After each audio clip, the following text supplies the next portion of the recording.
Hello everyone, my name is Lowko, and today I got a new game of StarCraft 2 for y'all. This time it's going to be for y'all. I feel like I'm in Texas. I don't even know if they talk like that in Texas, but it doesn't matter. Okay, it's going to be me spawning as the blue Zerg in the bottom left corner, and my opponent for this game is going to be none other than dApollo. And yeah, I just met him on the ladder for like the third or fourth time, I don't really know. I've played him before, but of course he's playing random nowadays. He actually used to play Zerg for a while. And it has been a while since I played him, but this is indeed the caster. So this is Sean d.apollo, dApollo Clark. And yeah, we just played a Zerg vs Protoss on the map Antiga Shipyard. So it's going to be a fairly standard Zerg vs Protoss, but I figured I would just upload it and actually cast it. Because, well, it's pretty cool to play someone who's very well known in the community. Personally, he is one of my favorite casters. I always love his casting, and I try to incorporate as much as he does in his casting in my own casting, because just the amount of knowledge he has about the game, and just the sheer amount of stuff that he knows about different matchups and strategies and what's going on in people's head and whatnot.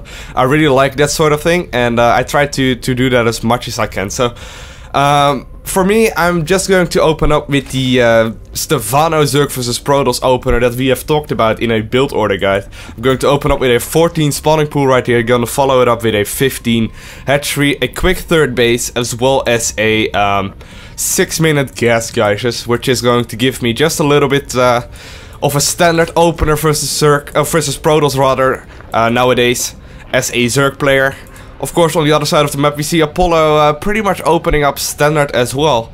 A little bit of an oddly placed fort, but I don't really know if that's standard or not. You can probably fit in a gateway and a zealot right here as well, so not a building right here. That will probably give him a full ball of around this place, but it's kind of curious. I don't know why you would do this, but maybe it works out fine. There we go. It's probably gonna follow it up with a Nexus, already saving up minerals, and there, bam, bam, come on, come on, come on, there we go, bam. Overlord or Nexus going down. Then meanwhile we see my overlords already moving out. We already have this first overlord. It scouted my close air position. It's just now going to hang just beside his base. It's going to check for the gases in his main, if he's going to go for any kind of 8-gate MC style on one gas with mass zealots. And this other overlord is going to go ahead and actually hang behind those gases, so I can see exactly what's going on and tech-wise what Apollo will be doing. If I see early gases, I know he's most likely going to go for some kind of cheesy build or for an early third base. And because he will actually opt a lot of sentries and probably immortals. And if he's not taking those gases at all, I can probably expect a push around the 8-9 minute mark.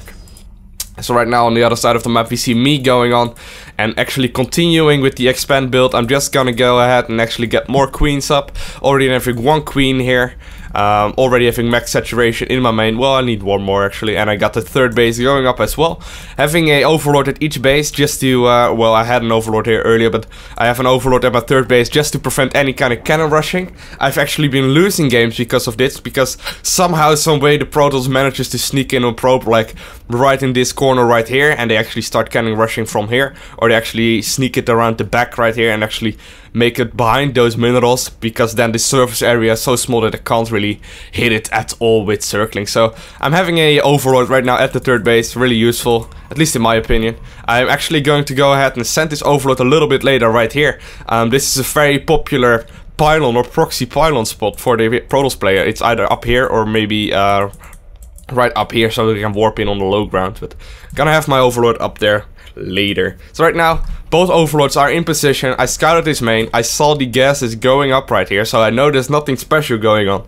At this point it can be a lot of different things, but I know for a fact it's not going to be anything cheesy. I know that at this point in time there's not going to be any kind of very quick DTRS or you know, it can be a lot of stuff still, but I know it's not an 8-gate or something.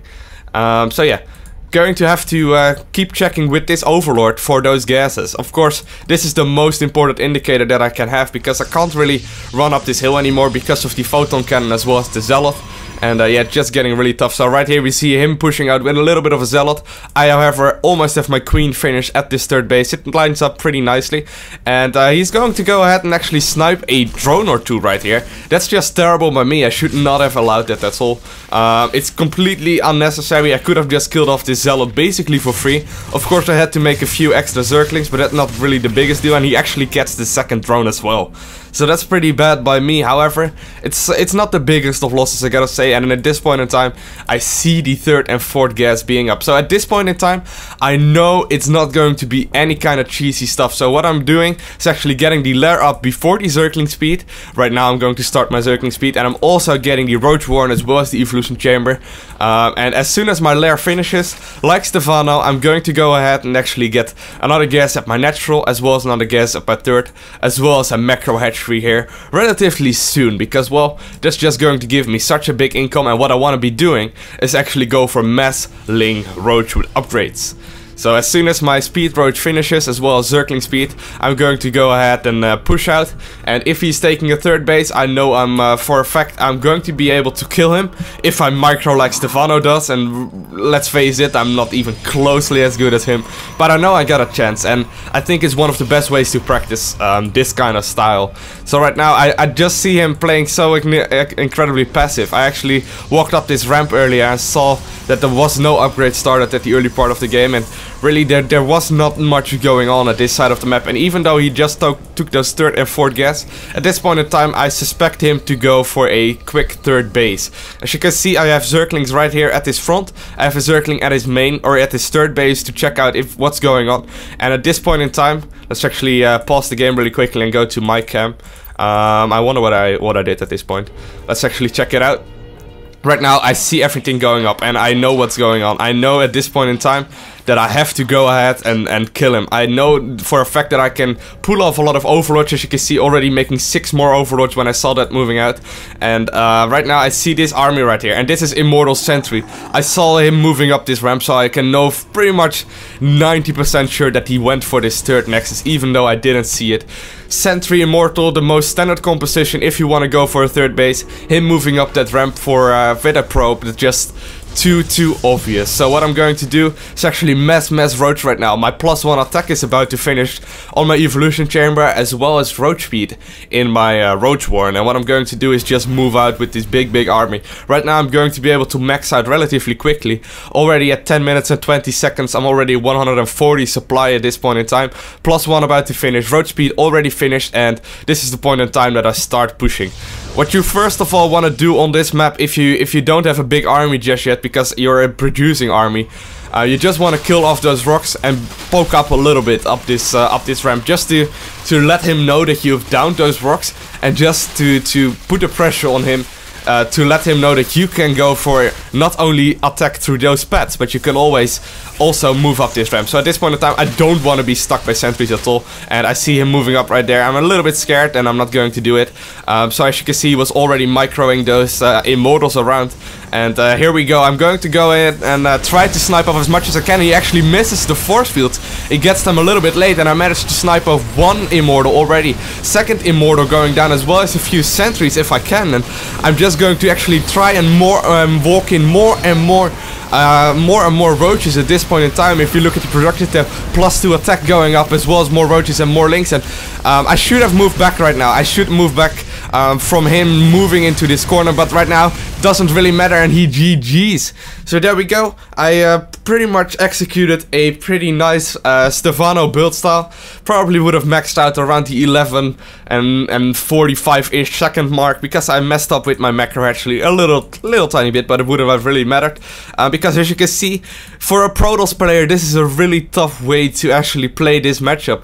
Because, well, what did he do wrong? He played everything pretty damn perfectly. I gotta say, everything was timed nicely, and the point that it all went wrong is where he missed one damn force field. If you actually check through the vision of Apollo, Apollo sees me walking up this ramp right now. He knows that I'm going for the Stephano style of push, and he actually has the army to deal with this. He's going to warp in, he has a cannon, and there we go. He should move up and throw up force field at this point in time, but he misses them, and that's basically the only thing that he did wrong right there. Not perfect force fields, there's holes in them, and he actually let a lot of units already slip through before that's going down. And even though I'm not microing this at all, I'm just going to crush this army because he missed one force field. So it must be really frustrating as a Protoss player. So yeah, hope you guys enjoyed this video. I'm actually going to try and upload every famous or quote-unquote famous player that I managed to play against, and whether I win or lose doesn't really matter for me. So I want to thank you all for watching, have a great day, and hopefully I see you again. Bye!